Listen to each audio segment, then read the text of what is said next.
Good evening, everyone. Welcome to our Blether this evening. My name is Avril and I am from the BD in Scotland. Now, tonight's Blether is going to take us on an ADHD journey. And the reason we picked this topic tonight was because this month, October, is actually ADHD month. So attention deficit hyperactivity disorder. So there is a lot of activity going on over ADHD, and we thought it would be an interesting time to invite a guest along and to talk about this subject.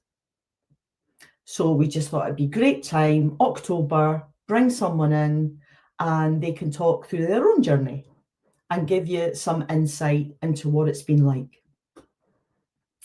So I have to say, we brought in a lovely guest for you. But before we start, I wanted to go through a few things. Now, we're not here tonight to say this is our professional opinion. We're not professionals. We're not medical professionals, for example. We're just providing information of this person's journey through diagnosis, for example, their own personal experiences. Secondly, if you wanted to find out medically about ADHD, please get in contact with the correct people.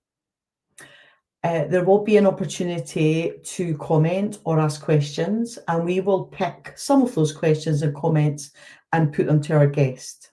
Okay? So we are just hoping that this will be educational, but also interesting for everyone watching. Okay, so can I begin by welcoming William? Hi, William. Hi, everybody. Thank you so much. Thank you so much for joining us, William. Not a problem. Now, can you introduce yourself and where you're from? Hi, I'm William, and I'm from Dartford. That's where I'm currently living. And I grew up in Essex. Oh, lovely. Essex boy, lovely. Indeed, yeah. Okay, so you were born round about there. You grew up in Essex. I was born and raised in the Romford area, moved around a fair bit in Essex, and currently I'm in Dartford. Fabulous. Okay, well, tonight, thank you so much for joining us.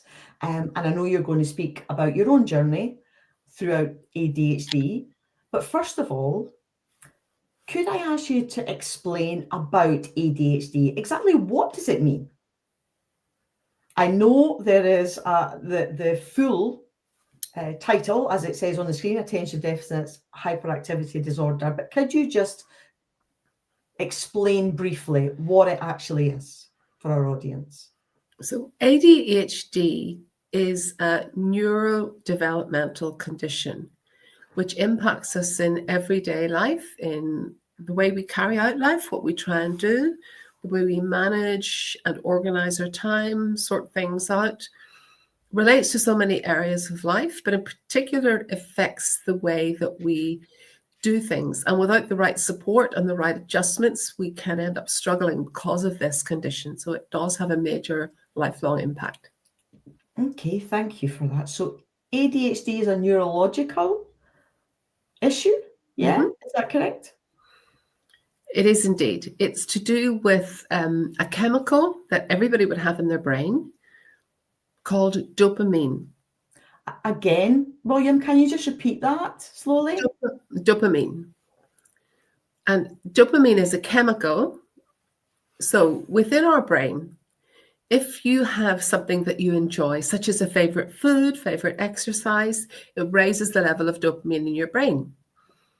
People with ADHD typically have a lower level of dopamine. So if you're neurotypical, you don't have ADHD, then you'll have a particular normal level.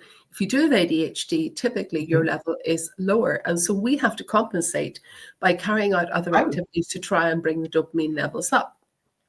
So things that we enjoy, things that we want to do, will bring it back up to a level that the rest of you would normally function at. But if we don't have that, then we can be searching around, constantly trying to get that sense of reward back in life. And it can take a lot of time and energy just working that out. Okay, so do you find that your attention span for anything is short? I mean, do you get bored easily, for example? We do indeed. So I do get bored with certain activities that, sometimes I just don't get anything from doing them and I have to move on to something else. So that sense of reward that you get from doing certain tasks, I don't get anymore. And it's almost like if you run out of something, like if there's no salt left in the salt cellar, then you need to replenish that. And that's where the chemical goes in my brain and needs replenished. Yeah, so it's like a battery. You need it recharged constantly. That's really interesting. Thank you for that and for that clarification on ADHD and the neurological aspects of that. So, I mean, talking about your everyday life, I wanted to pick up on that, of course. And I mean, there is a wealth of information out there, and we only have an hour, so it can be difficult. But I suppose, can you give us perhaps some examples of the common traits of ADHD? And I'm sure it's not the same for everyone. There's not one size fits all. But what are the common themes that you see running through ADHD, at least for yourself? Okay, before I get into that, Avril, what I would like to say is there's a few different things here I should be clear about. So there's attention. So it's an attention deficit. So struggling to focus, and that requires different habits. Hyperactive means that you're always a bit overactive, doing things too much, always in a rush. And put that together, then Okay. that becomes ADHD. So sorry, can I go back to the first one, that you're easily distracted and then you're very hyper activity? Yes. It's So struggling to those, focus and having that hyperactivity, yes. perfect. And then thirdly, sorry. So I do have both of those. And ADHD can really vary so much across different people. Sometimes that means that once I start reading things, I can't stop. I get over-absorbed and I can waste hours of my life just doing one thing. Other times I can't focus on anything and I'm very fidgety and I can't be still.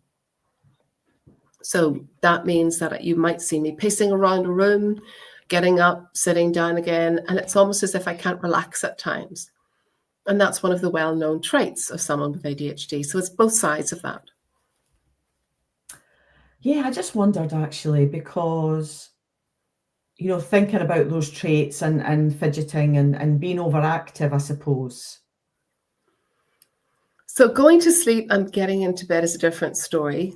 I don't have a great sleep routine and I don't sleep well during the night because my brain sometimes is so overactive, so much is buzzing around my brain, so many ideas that it's hard to get to sleep.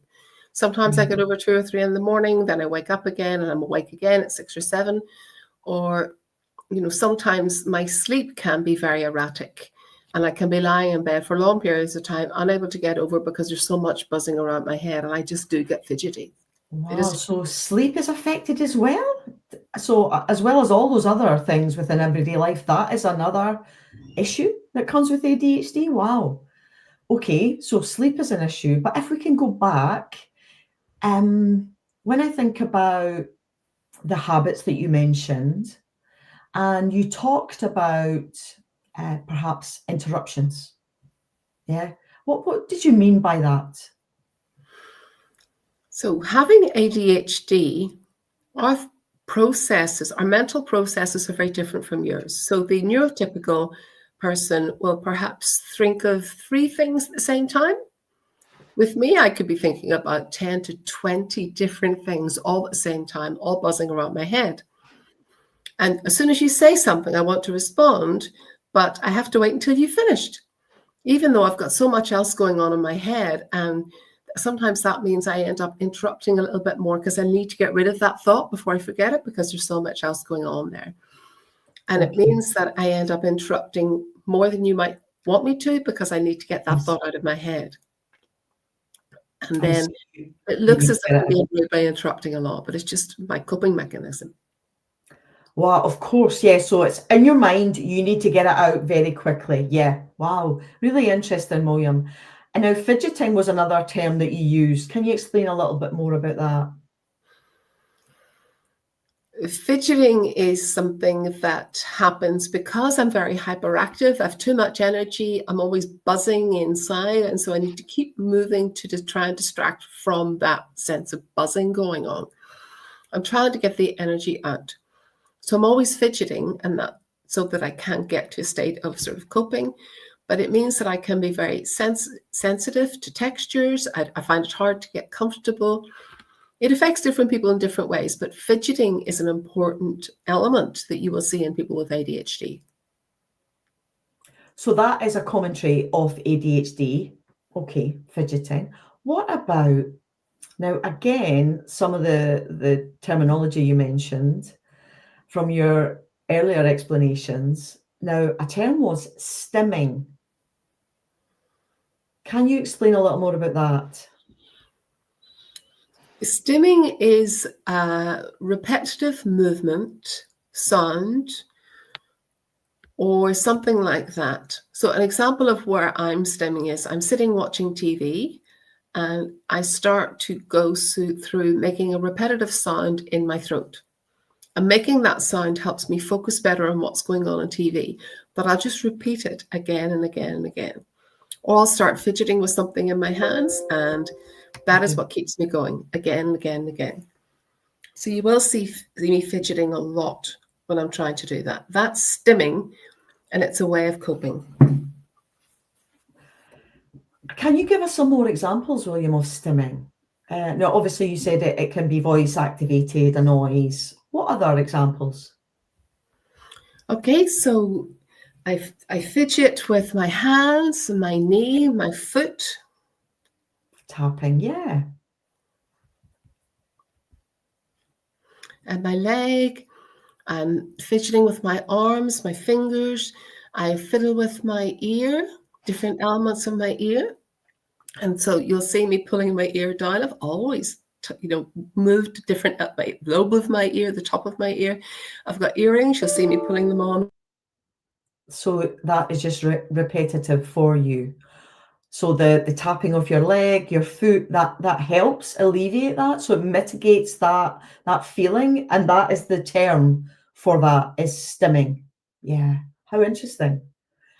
Okay, now I know you also mentioned fast-paced communication. Can you give us a little explanation of that?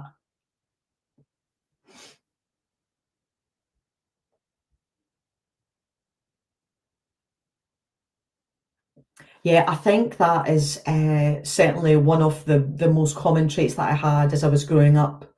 It was just, I just couldn't, be patient with anything. I just had to work everything very fast paced. I would interrupt because something was there. I was excited. I was hyperactive. I had to get it out. I had to express myself. So when I use sign language, obviously, I am a very fast user of that language. The ideas are there. I need to just, get that message out. I just need to get it out of my brain quickly. So that is one of the really powerful traits that I do. And of course, when you're deaf, you use BSL as your first language, and you also have ADHD, it can be very difficult. I'm told to calm down, very much so. Oh, that's really interesting in William. Yeah. I'm Yeah, sure and the love it looks like I'm up and down, but actually it's the spelling of it. Yeah, it just helped me. Yeah, so of course your deafness, BSL, then ADHD just makes that a double whammy, if you like. Yeah. Okay, now one of the terms also mentioned was masking. Masking is unusual, and it applies very differently to everyone who has it, very differently to males and females. A lot of females can be very skilled at masking, males not so much. And so it can be harder with someone who's female to pick up on what's going on. I think males, we tend to reveal it a little bit more. So what masking is telling you is that if I'm going out to a social setting with friends, the way that I behave, with ADHD is someone who can mask can hide those traits that they've got. And you won't pick up on the fact that they've got the condition. But somebody who masks is using behaviors that they're covering. And, as deaf people, I think we know this. Sometimes we hide our deafness, and sometimes I want to appear as if I'm neurotypical.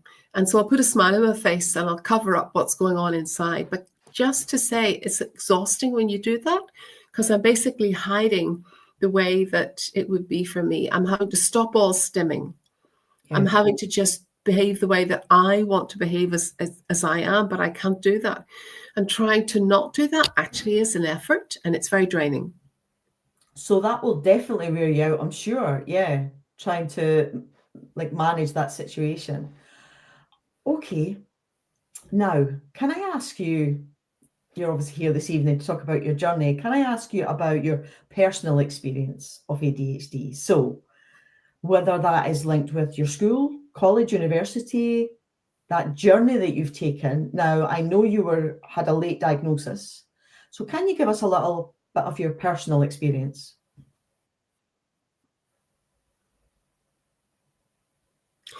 Okay, let me go back a bit. When I was at primary school, I went to a mainstream school, and I had a lot of challenges there because I was just labeled as being a lazy child.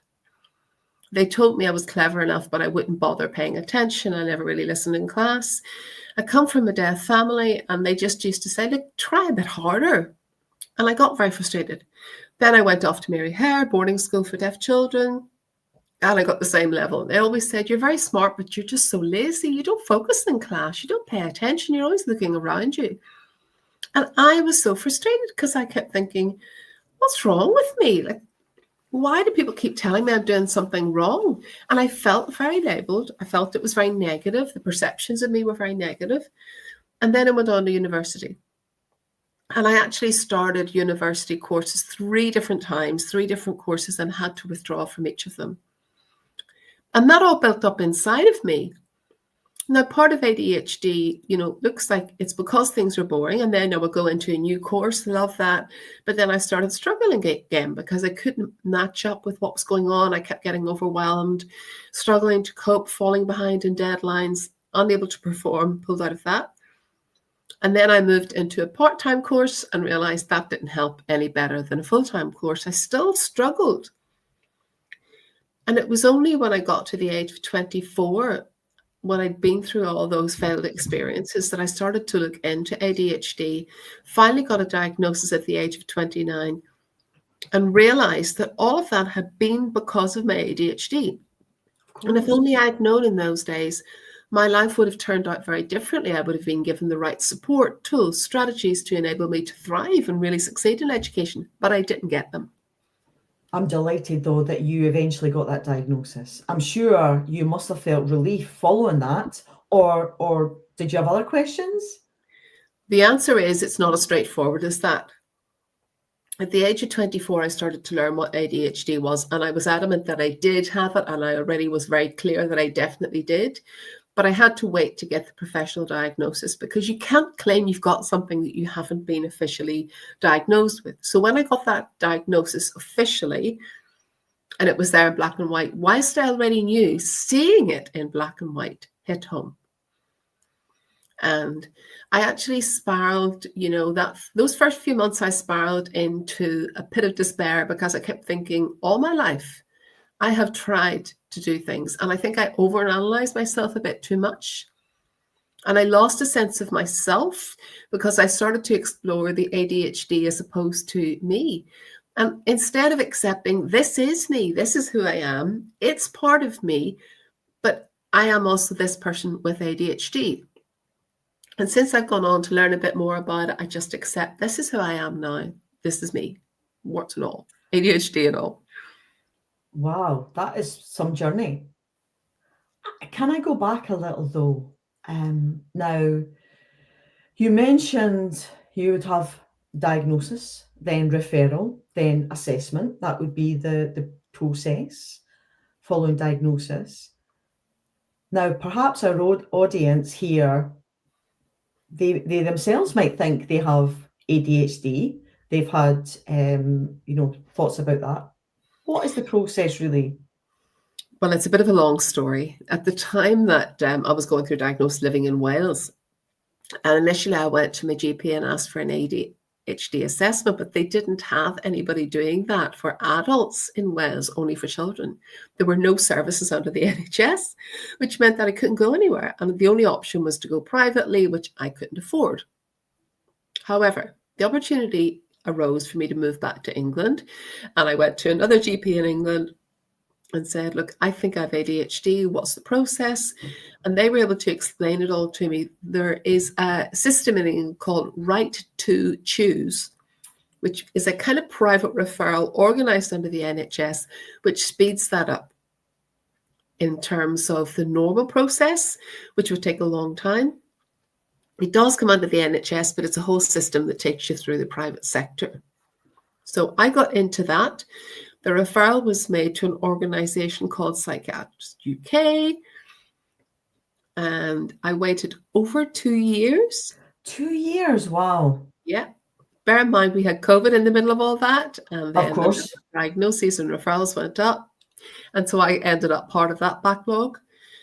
When it finally came to my turn, then I got the date through for the assessment. The assessment was done by a hearing psychiatrist with an interpreter. And at the end of it, they said, look, it's very clear to us, you absolutely do have ADHD. Here's the paperwork to show that you have it. So then I went back through that process, and then everything went from there. So you were on a waiting list for 2 years. You finally got the diagnosis. And then you've had to then wait several years, or does it vary in terms of where you stay? Postcode lottery, I suppose? It really does. The area that I was in was a 2-year waiting list. Other areas I've heard of, it could be much less than that, 6 months, more or less. And my advice is always go to your GP and find out what all your options are. Because when I went to my GP, they were the one talked me through that route.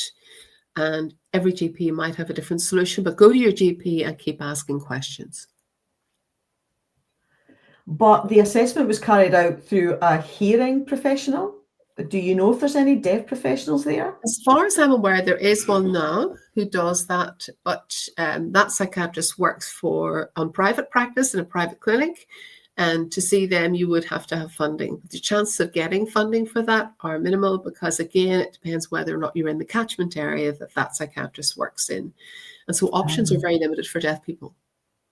So would you agree that we would like to see more deaf people in the workforce in that professional role?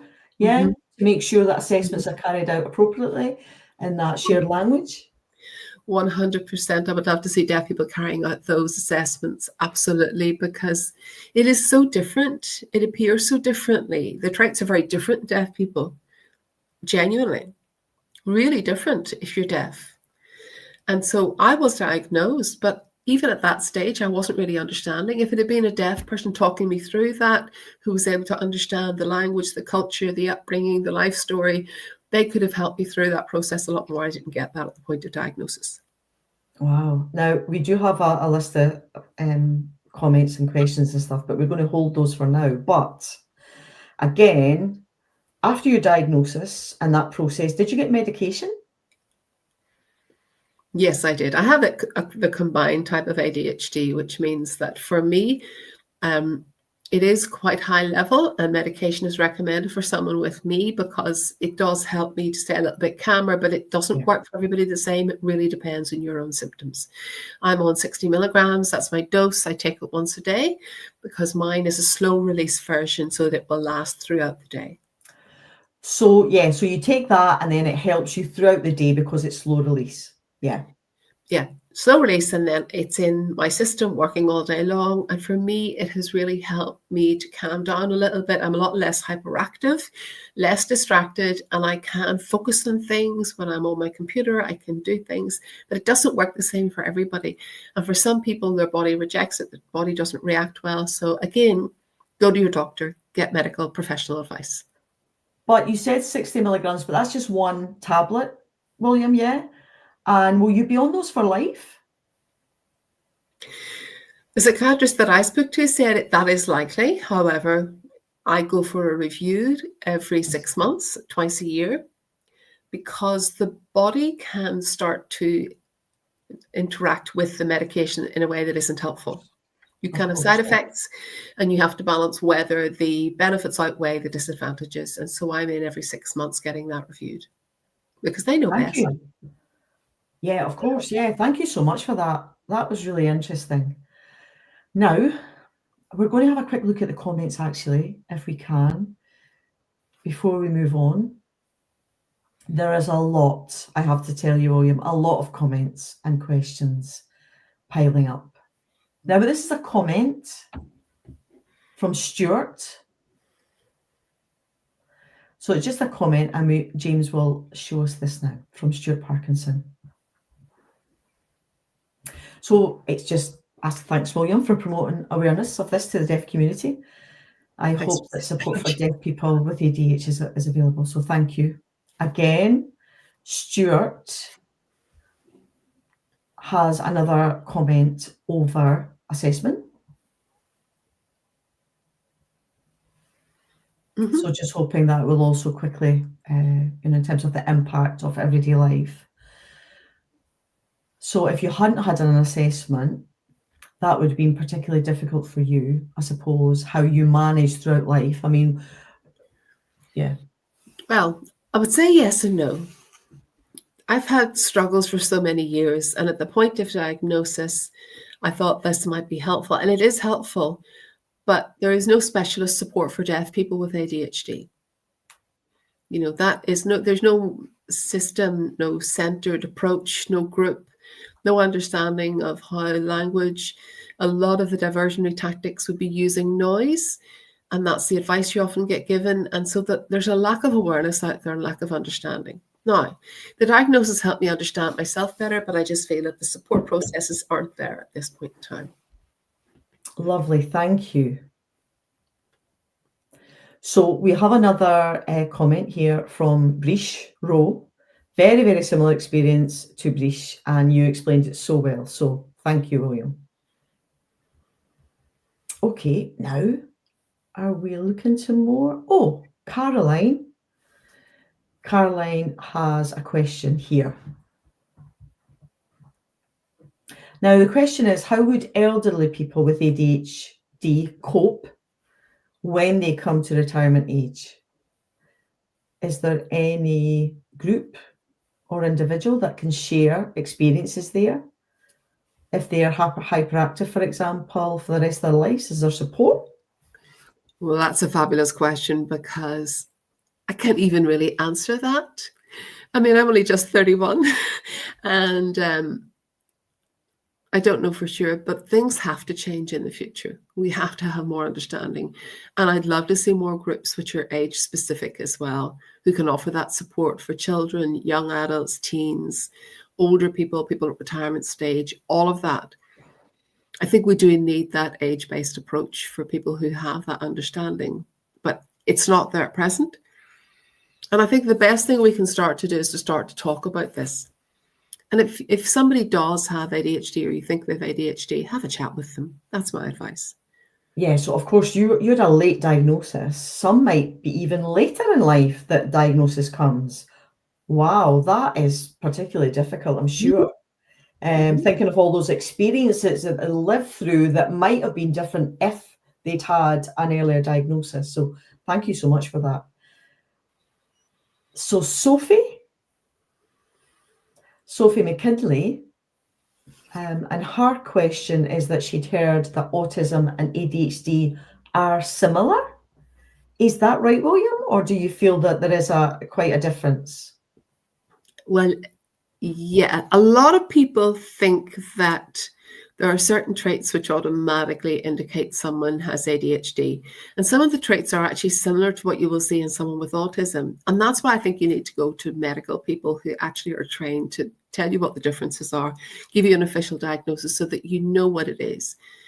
I mean, I do have autism as well. I'm going through the process of diagnosis on that. And if you do, then... So it's AU?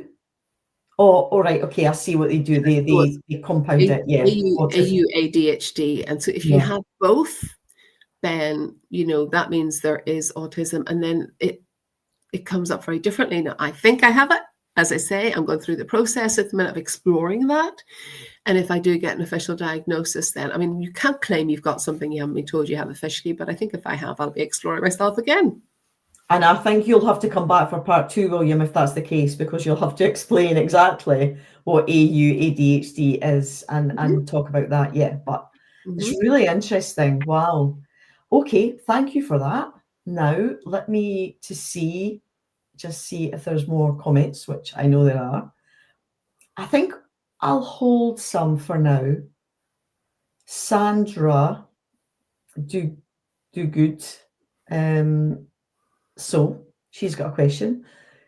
Recently, she found out menopause makes ADHD worse, and wonders if the deaf community are aware of this. What do you think, William?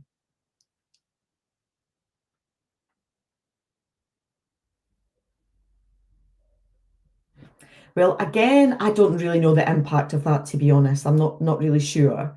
But there might be different things that affect it, whether that's menopause or, just development, your own development as you grow. There's definitely things that can impact your ADHD and make it worse for sure. So I think, it's just identifying that. I think it makes sense that other things in life can. There might be other reasons why your ADHD is getting worse and it's been affected. Of course, I think you're right, William. Yeah, it just makes that situation worse because there'll be other issues that can cause more of an impact. Okay, now I know you were speaking about school before, and Natasha Bryan has made a comment. I was thinking may have had it in childhood, but a shame that her school wasn't aware of that. Yeah, I think when it comes to that, I can really have empathy for that comment because I felt, what was it? I was always getting into trouble for behaviour, couldn't understand what it was, and thinking now that I've been diagnosed, I understand what the reasons were. But at the time we didn't. And of course, it's difficult to get access to information. I mean, there was very little back in when I was younger. I mean, what was ADHD at all? So there was no information. So growing up in the deaf community, they were saying, "No, it's just his deafness. It's his deafness. That's a problem." It wasn't at all. There was no impetus. Nobody was interested in looking into what the reasons were behind why my behaviour was as it was. So we really need access to that information to improve lives. Can I ask them, William, is it any genetics involved in this? Can ADHD be, in genetics? I believe so. I think they need more research in this. But I think there definitely are traits that it can be passed through families. I'm sure that there is documented information about that, especially when we talk about neurodiversity and so on. So it can be genetics for sure. Okay, thank you so much. Now, I'd like to go back to questions if I can.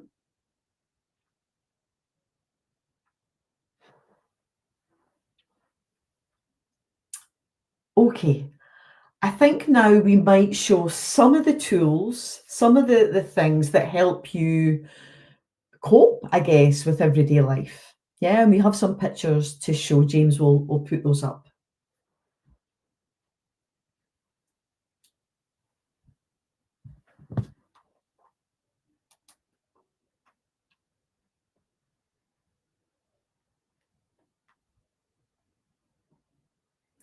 Can you explain these, William?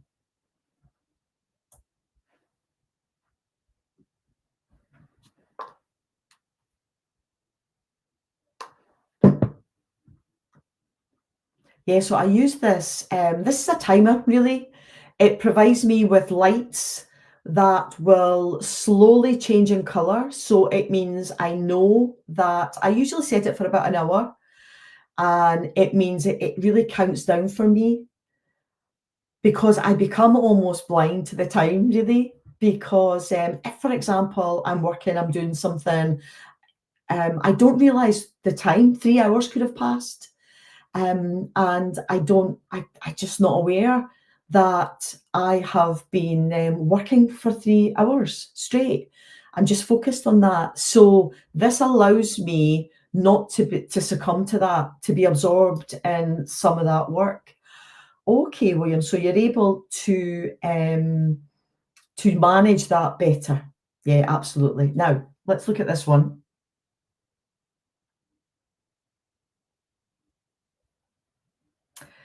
Now, this is a fidgeting tool. It has switches on it, it has buttons, there's a ball on it. So when I'm watching a presentation, for example, and I start to lose attention, I can play with this. It takes my attention as well. I can stay still and fidget using this tool. It's a way of coping. And yeah, so it helps me just focus on the presentation or work or whatever I'm doing. Okay, so this is a nice wee coping strategy for you. Okay, thank you for that. Now we have another couple of photos here.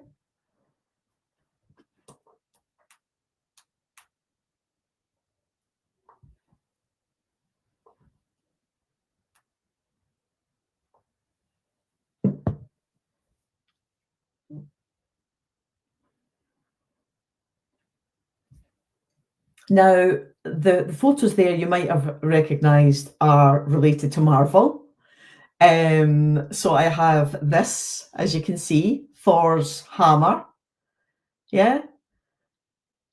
And this I use as a fidgeting tool, a bit of a coping strategy. So if I feel that my attention is going, I use this. And I mean, obviously, these are my favourite films, Marvel. So yeah, I use this a lot. That's really interesting, William. Yeah, it helps you concentrate on the task ahead. Yeah. Yeah. And this is another. As you can see, this is just like a small chain, like a sprocket. So I used to have a tool for this, and you can actually use the tool on the screws, and it just takes that, that fidgeting away. It just helps that I can watch the presentation, something that I want to do, and use this. It just helps alleviate that fidget. Yeah, really good, and it allows me to have that attention. Wow, that's really great. Okay, we've got another couple of shots here, I think, that you'll talk to.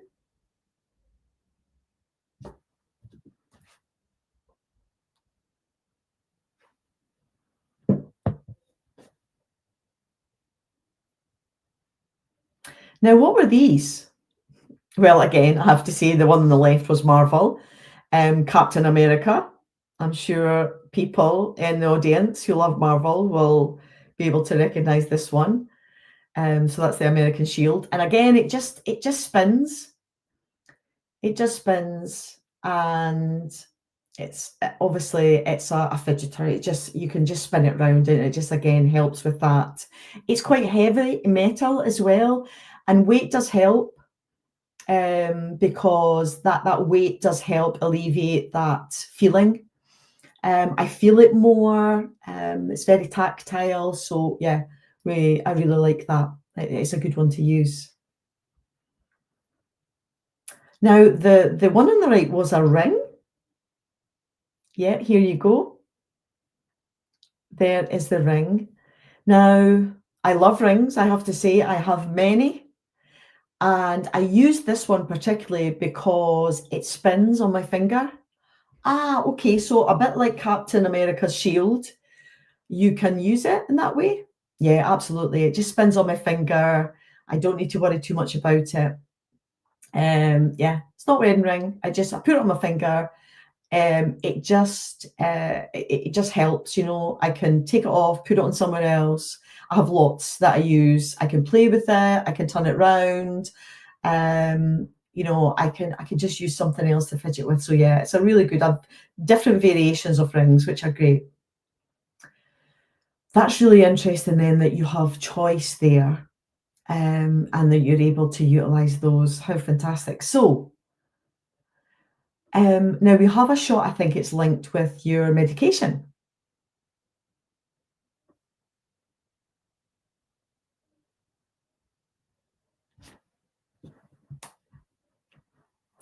So different colours there?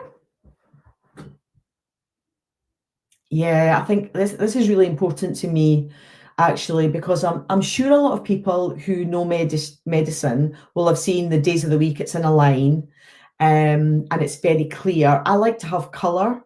It means I know exactly what I've done. It gives me clarity on what day it is. I mean, ADHD, one of the difficult things is that your memory can go. You don't remember everything. You can easily forget. So sometimes I think I've taken it and I haven't taken it. So, or sometimes in the past I was taking 2 in the morning. So I really had to come up with a strategy, and it was able to control my medication more easily. Okay, so you're able to follow that process and know when you've taken your medication. Thank you so much for that. That's really been great. No problem. Okay, let's see another picture.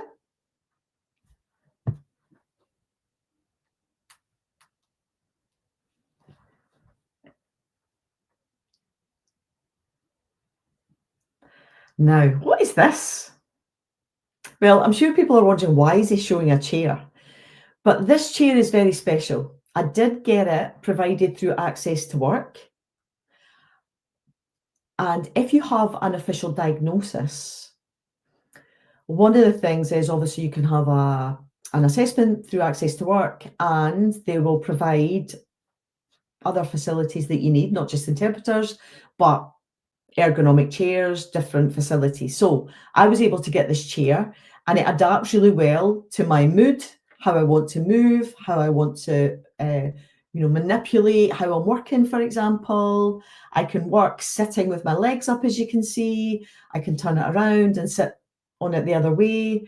So it also tilts. It can go up higher. I can lower it. So it just helps if I feel a bit hyperactivity. It gives me that flexibility, so I can maneuver myself during the day, and that helps me focus my attention on work. And that's amazing then, William, that Access to Work provided that through a budget. Very good. Yeah, it's lovely to hear.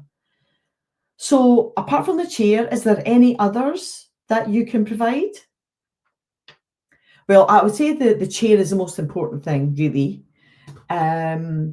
But this one gives me flexibility, but there are others that you can, and there's additions you can make to that chair to provide much more to it. Okay, thank you for those visuals. They've been really important, I think, for our audience tonight, just to give them a flavour of how you cope, and how you're coping with your everyday life through your journey with ADHD. Okay, now I think we have perhaps one more picture.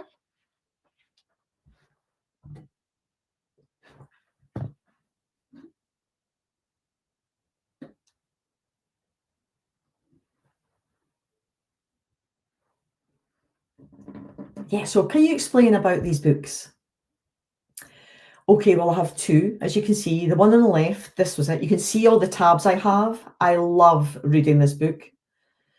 There's a lot of scientific jargon in it, to be fair, about diagnosis, neurology, and so on. But it was good to learn about ADHD, and it made me feel better just understanding it more and my journey. This one is the Mini ADHD Coach. It's very visual. I'll give you an example of some of the visuals within it. It's really useful because it has basic information that you can learn about ADHD, about behaviours, traits, and so on. It's in a very accessible language with some visuals. I see that, William, that's great. So when I looked at this book, I feel like it had some really useful information and gave you a lot of useful, quite straightforward answers. Thank you for those recommendations, though, William. They're great. So I think any of our audience want to look into those. Perhaps they could order them themselves and buy them. We could signpost them to those as some useful information. That's been great. Thank you. I really enjoyed learning so much about ADHD tonight from you. So let's go back to see if there's any questions from our audience, because time is upon us. We're already at 7:45. Okay, let me have a look at these questions and comments.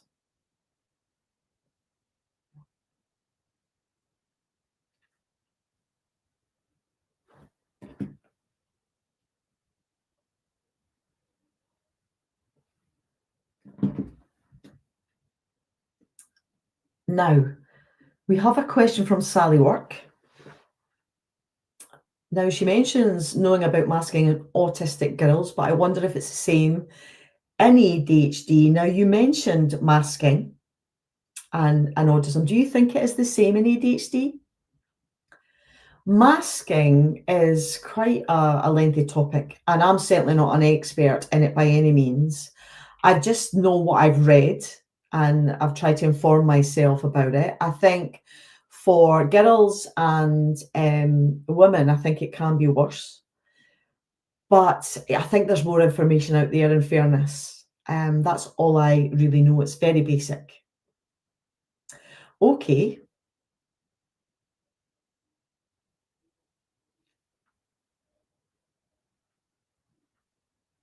So another question from Sean Richards, asking if the standard ADHD tests are suitable, or do they need adapted for a deaf person?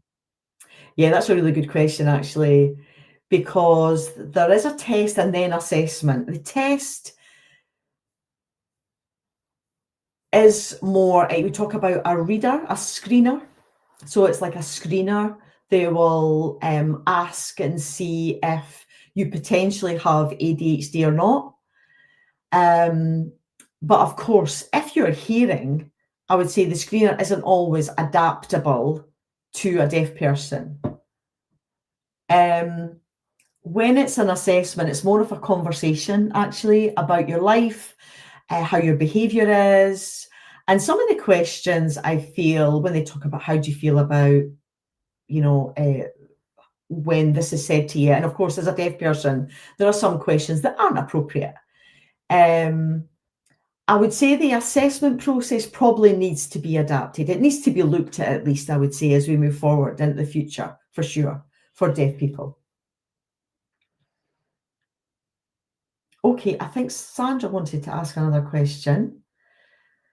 She didn't know about the chair that you showed, and she definitely wants to buy that for herself. What is the name of the brand? I'm not really sure the name of the brand, I'll be honest. I could try and find out for you, Sandra, and share that information. But again, I got it from Access to Work. It was provided to me. So I'm not really sure exactly the brand that Access to Work would use and where they would purchase that from. But I would know it would be very expensive. I'm sure it is. I think the functionality of it, the more that you have is more expense. Yeah, well, William, if you don't mind, if you're able to find out and post it perhaps in your Facebook group, that would be fantastic. I'm sure most people would be interested in that, absolutely. Okay, let's see if there's any more questions here.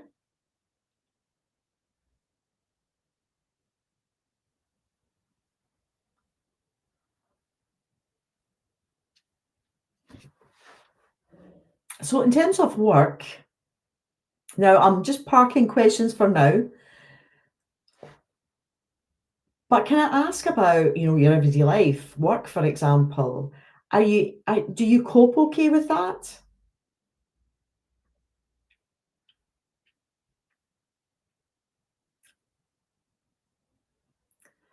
I think coping every day is challenging for sure.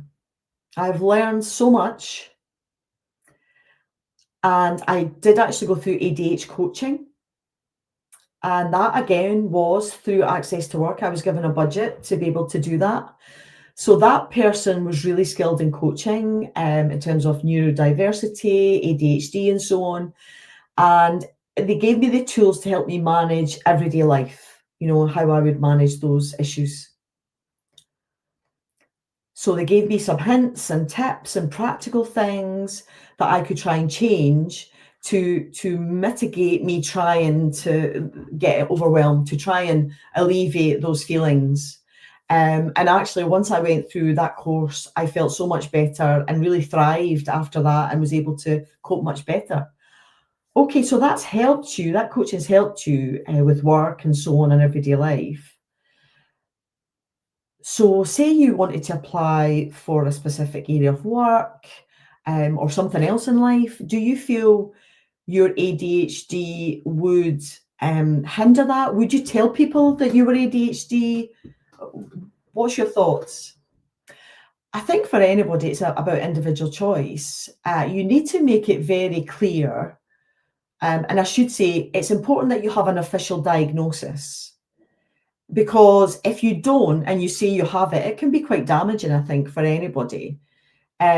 So if you, without an official diagnosis and that piece of paperwork, I suppose, that proves that you have it, it's a confirmation from medically trained people. I think that's important to have, or it could be damaging. So it means that, I got that from my psychiatrist.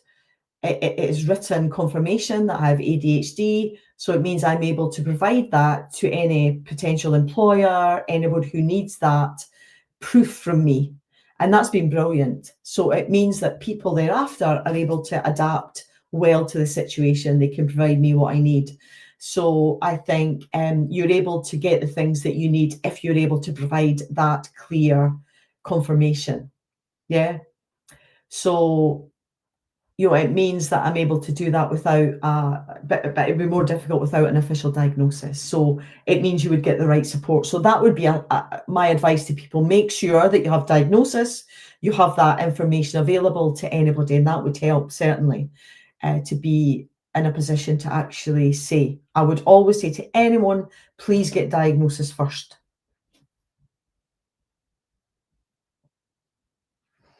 Okay. Thank you for that, William. Thanks so much. Now,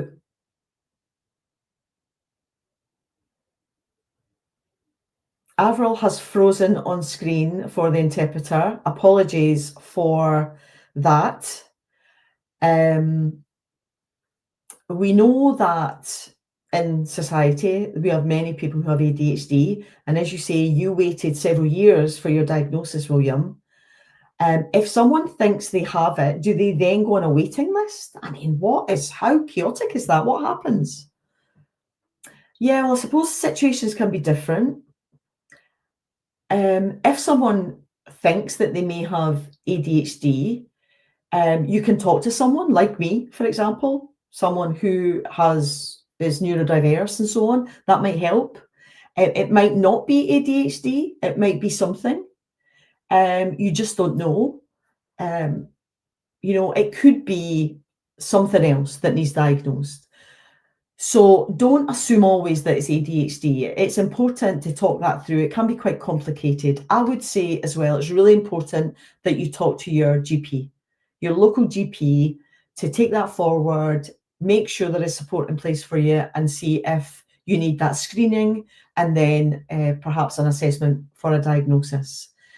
The best thing I can say is talk about it. Talk about it with us, those who have ADHD, who can provide that support and knowledge transfer. I think at the moment it's difficult. It is good for us to talk about something. There's not really any official support for deaf people in that sense, but I think we're able to talk to each other. Okay, I think there's so many questions, William. It might be that you could look to these questions later and perhaps respond to those if you could. Yeah, of course, I can do that. Yeah.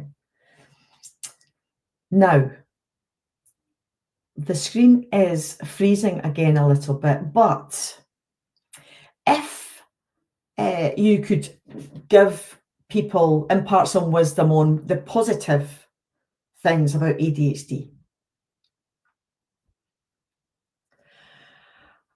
I think I would say, we talk about fidgeting. There's lots of coping strategies out there. Another area that for me was fast-paced communication, which was difficult, trying to find solutions for that. Trying to just impart any information. I think also being passionate. Yeah, I'm a really passionate person. I can be demanding because I'm passionate. Yeah. When we talk about emotions or feelings, we probably feel it more, I think. When we feel something, it's almost doubled in emphasis. Yeah, because you're a creative, passionate person. Yeah, absolutely, Avril. I feel it more. But it's nice. But it's nice to engage in that way and to feel that passion and feel that rapport and that identity. I mean, it's never boring, that's for sure. Yeah, never boring. But yeah, it's fun. Yeah, it's fun. So we need to embrace it. Lovely, William. Thank you.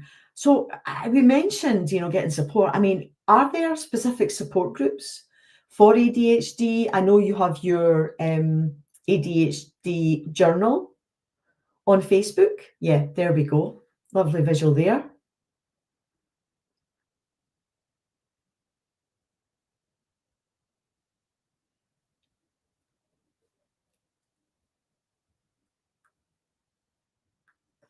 Yeah, thank you. Yeah, that's a visual from my Facebook page there. And that group that I have, I established that because I really wanted to encourage more knowledge sharing about ADHD within the deaf community, just to talk about my journey, just my everyday experiences about the specific topics, So I've tried to engage in that way and to post videos. I don't want people to feel the same. I don't want people to go through what I had gone through for years, but also to engage with community and know that I'm not alone. I'm not the only deaf person to have ADHD. I think having conversations is really important. Whether that's on Instagram, TikTok, on Facebook, it's really important for us to continue to engage.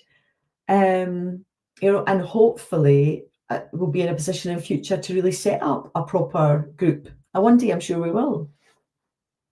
Thank you. That's really positive, William. Thank you. I think for everyone watching, it'd be lovely if they joined your journey, if they subscribe to your ADHD journal on Facebook and Instagram, as you say, that would be lovely. Now, you mentioned coaching. Yeah, is that something that you want to do more?